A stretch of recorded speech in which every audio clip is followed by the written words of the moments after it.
Assalamualaikum warahmatullahi wabarakatuh. Salam dari kita semuanya. Kami dari kelompok 5 ingin memaparkan materi terkait dengan piutang. Itu kebetulan tugas proyek mata kuliah akuntansi perpajakan yang diambil oleh HUI. Sebelum itu, izinkan kami memperkenalkan diri kami.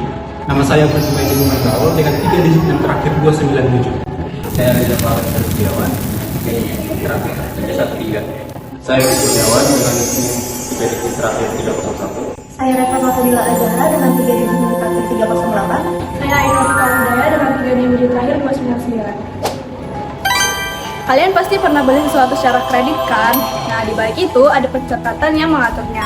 Nah, kali ini kita akan membahas tuntas mengenai piutang dalam akuntansi perpajakan. Piutang adalah hak perusahaan kepada pihak lain yang akan diterima dalam piutang.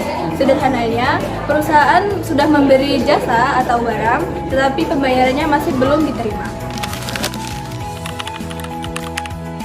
Yang pertama, piutang usaha. Piutang usaha timbul karena transaksi penjualan barang dan juga penyerahan jasa secara kredit dalam usaha normal perusahaan.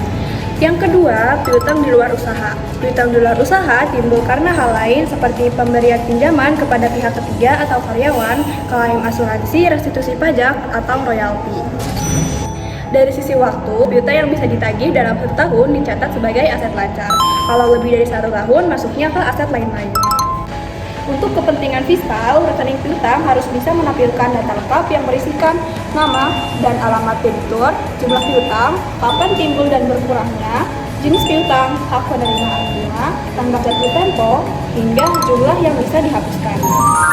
Sekarang, Kevin akan menjelaskan lebih detail mengenai piutang usaha, PPN, dan perlakuan potongan serta retur.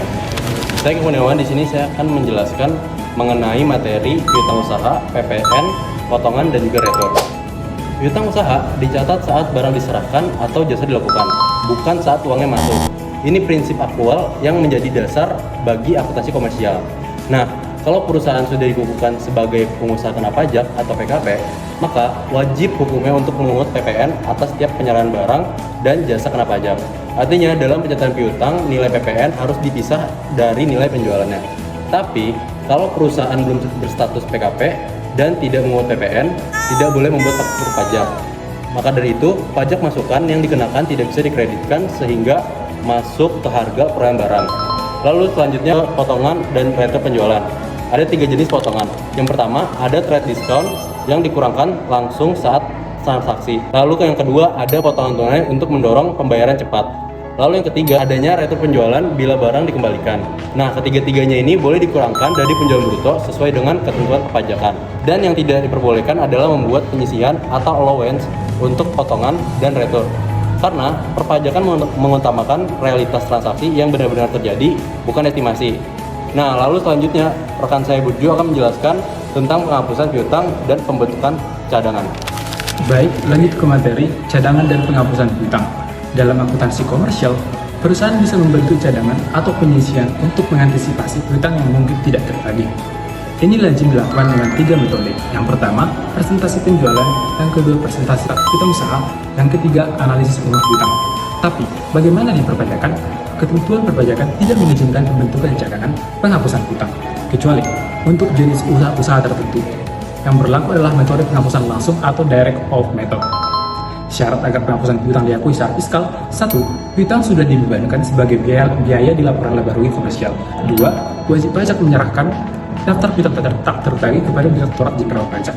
Yang ketiga, sudah diserahkan ke pengadilan atau ada perjanjian tertulis penghapusan piutang, atau sudah dipublikasikan atau ada pengakuan debitur.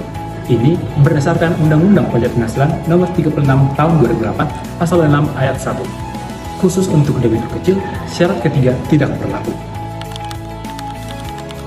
Yang pertama yaitu ada bank dan lembaga kredit, perusahaan asuransi termasuk BPJS, lembaga pinjam simpanan, usaha pertambangan, kehutanan, dan pengelolaan juga industri.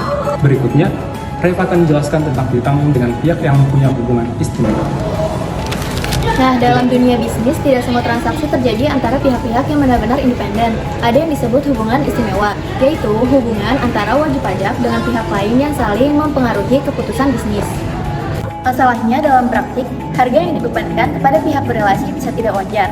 Misalnya, menjual aset jauh di bawah harga pasar. Nah, ini berpotensi digunakan untuk menghindari pajak. Dampak dan kewenangan Dirjen Pajak untuk menentukan kembali besarnya penghasilan atau pengurangan yang wajar menggunakan metode seperti harga pasar bebas yang diperbandingkan, harga penjualan kembali, biaya plus, laba neto transaksional, hingga pembagian laba.